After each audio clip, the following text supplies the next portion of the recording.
En voilà une autre, donc chaque cellule est un individu, hein. Une autre, voilà, elles ont toutes leur noyau, leur cytoplasme et elles sont bordées d'une membrane. Ces paramécies, on a vu qu'elles se nourrissaient de bactéries en créant un courant qui ramenait les bactéries au fond d'une espèce de goulotte qu'elles ont. Mais voilà, l'affaire, c'est que certes, elles mangent des bactéries, mais elles peuvent aussi se faire manger. Et là, en l'occurrence, elles vont se faire manger par cet autre être vivant qui lui aussi n'a qu'une cellule.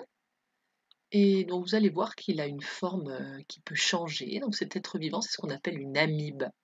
Et lui aussi, ben, il est fait donc d'une cellule avec une membrane, un cytoplasme et son noyau sans coloration, là, bien malin, qui peut dire où il se trouve. Alors, c'est parti. C'est accéléré une dizaine de fois, donc ça va un petit peu moins vite en réalité. Donc on a nos paramécies qui se baladent, qui vivent leur vie. Et puis cette amibe, vous voyez à l'intérieur, le cytoplasme, il y a des tas de choses qui se passent, il y a du trafic là, il y a des tas de petits granules noirs par exemple qui sont en train d'aller dans cette direction. Puis cette amibe, elle a fait comme des petites prisons, des petites poches dans lesquelles elle a emprisonné du coup des paramécies. Voilà, on voit cette paramécie, on la voit très très bien par transparence, les différentes structures, le noyau, les vacuoles digestives. Et la paramécie est en train de digérer des bactéries, mais elle est aussi en train de se faire digérer par l'amibe.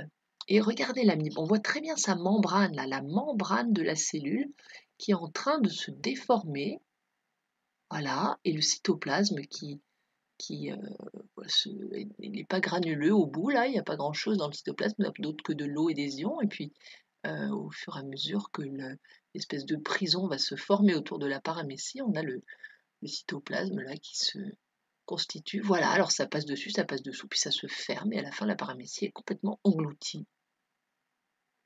Et elle va se faire digérer. Donc on voit l'amibe là de nouveau, avec des mouvements.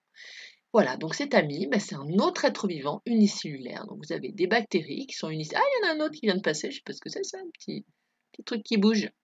Des paramécies, des amibes, etc.